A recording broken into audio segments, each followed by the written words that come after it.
ugh, I really need to dye my hair. First thing my husband said to me yesterday when he got home, you really need to dye your hair. Thanks, husband. I'm aware. Anyway, on that note, hi, I'm Bianca. Welcome to my book sanctuary, or welcome back. And today I wanted to go through my June catch-up, so my mid-month June catch-up.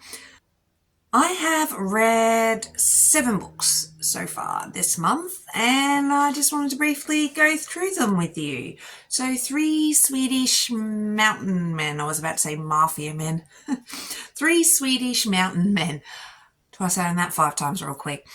Basically, Daisy is in Switzerland. I believe it was Switzerland. And she basically gets in a car accident with a moose. Or an elk. A moose, I'm pretty sure. Anyway, and the guys sort of see her there. And big snowstorm's about to come, and they take her back to their cabin. And Eli's got this thing for her, and Cole really doesn't like her at all. And I can't remember how Riven felt about things. I think he kind of liked her. So Cole, one of the guys, Cole, is extremely standoffish straight off the bat. And she's sort of stuck there for a while, forced proximity. And yeah, they start catching feelings for each other, and that's all cool. But you kind of know Daisy isn't telling the truth at all. And you get hints of why that is. And look, I understand why she lied about who she was and all that. I get why she did it. I just felt like that as well wasn't concluded that well. Or I kind of wanted the person that stuffed up her life to get more punishment. Like, they did get enough punishment, but I felt like I didn't hear about it enough, if that made any sense. Felt like the dickhead should have got more. Yeah, I should have seen more of his, karma biting him in the bum. But Daisy, yeah, she's lying about who she is and her name and her identity and all that.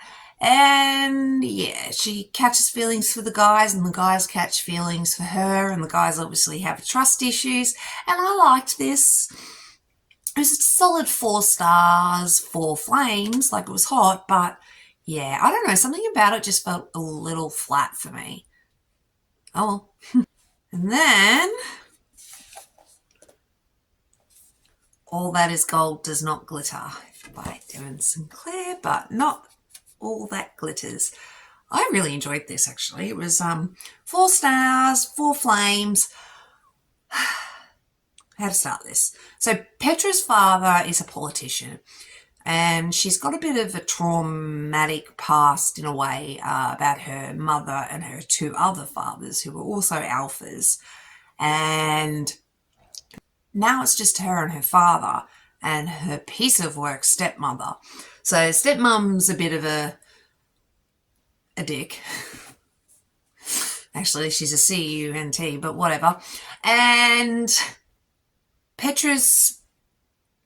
so basically Petra is trying to get away from all that and get some of her independence away from her stepmother, and has finally got her own apartment, and she's really excited about starting the next chapter of her life. But she ends up meeting a guy, an alpha, whose scent drives her wild, and vice versa. Her scent drives him wild. And they meet at this event for her father or something. And it turns out he's her father's bodyguard. And then it turns out that she needs bodyguards because there's been some death threats against her. And her father wants her to have bodyguards. And she's a little bit hesitant at first until she realizes who her bodyguards are. And it moves really quickly. And it makes sense in the Omegaverse sort of world for them to move so quickly. And she basically moves upstairs with them because they're in the same building. And it goes from there. And there's this whole crazy side plot. She gets kidnapped. There's this, it's massively disturbing, I guess. And yeah, I really enjoyed this. I'm I seem to be in an Omega verse sort of moment. I seem to be reading quite a few Omega verse or Why Choose books at the moment. So yeah, I really enjoyed this though. I read Pack Origin. So this is a prequel to a blissful Omegaverse series by Kate King and Jessa Wilder. Basically, with this one, it's just a quick little 150 odd pages prologue about the group. So Bliss has always thought she was a beta, and the alphas are Aries, Killian, Rafe, and Nox. And those four guys all know that they're alpha, and the whole lot of them live in foster care in a group home. And they've always had this sort of connection, but everybody doesn't really like their connection because she's a beta and the guys are alphas. So everyone knows they're going to find an Omega and leave Bliss, more or less. They're teenagers. They're about 17 to 18 when Bliss starts presenting as an Omega. And so it's just a quick little thing of showing why the boys gave her up, basically, and gave her to, I think it's like the Omega Facility Center thing.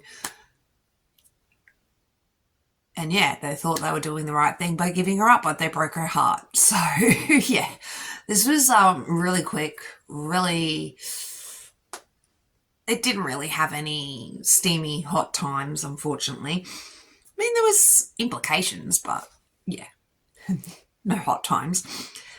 And then there was Packbound, which is the first book in the series. I guess you could probably skip the prequel, but I really enjoyed the prequel, probably more than book 1 and book 2, unfortunately.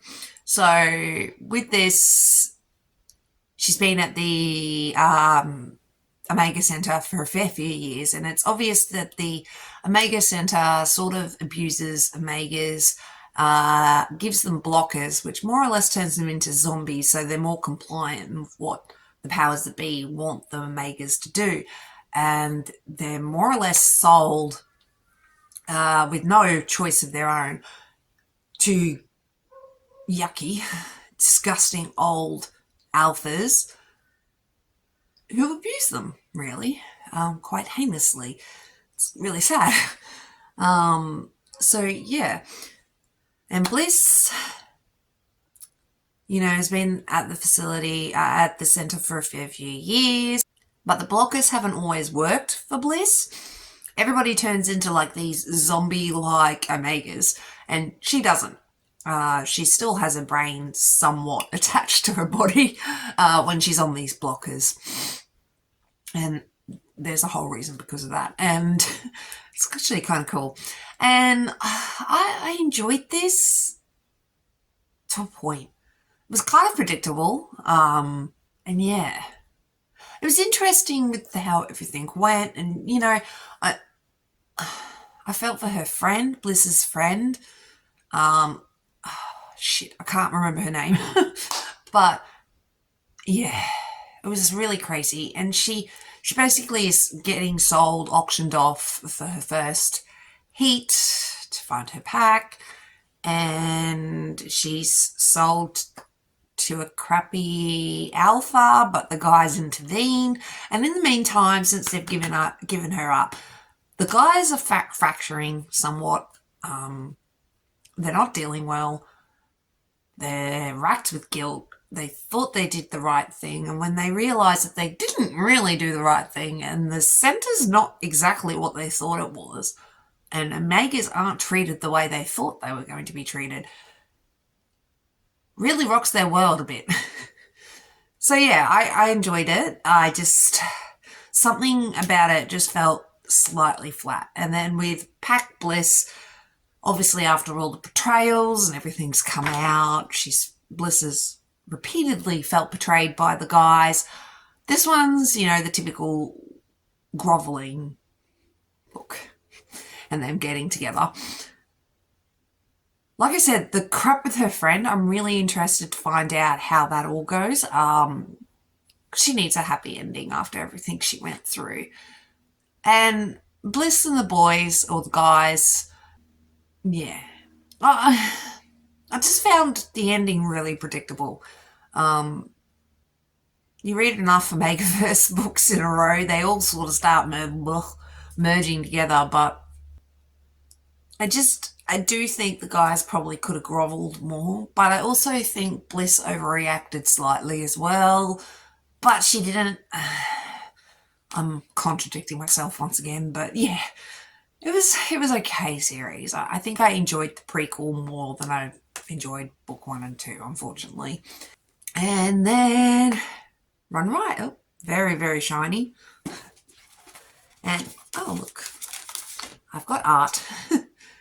So I obviously got this at the rare event. Colette signed it for me. But yeah, State of Grace, book 1. This is a slow burn, why choose reverse harem series book. I think there's about 5 books in total. And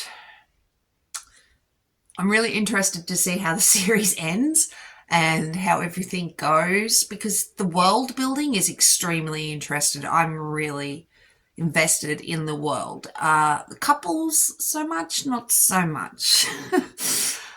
So Grace, I get it. She is basically having to reprogram herself. She's been brainwashed. It's not her fault. But basically, it's really interesting. She's part of the Agathos, which are these goddess-blessed people who live amongst humans but help humans out. So I guess they're kind of like angels, and then there's the daemons, which are kind of like demons. And the Agathos don't have wings, but the Agathos, especially Grace is really kind, is really lovely, and she's recently moved into the daemon territory and is trying to get away from her family and is trying to get herself more independence. And she's treated horribly by her community because she hasn't found her 4 soul bonds yet, and she's 25, and you usually should find your soul bonds pretty early, and she hasn't, and everybody does, horrible things to her. She's got a heinous boss, her mother's a piece of work, and it's extremely, extremely cult-like vibes. Huge with the Agathos. And huge conservative, huge appearances matter sort of thing with the Agathos. Stuff the humans, it's all about how we appear in our community sort of thing. And Grace has this gift for good luck. So she can give good luck to a human, but she'll receive bad luck in return. So that's really interesting. I really enjoyed that. And she has this moment where she's helping a human, and then she runs into Riot, and Riot is a daemon. And the daemon and the Agathos shouldn't get along, don't get along. And they're also goddess blessed.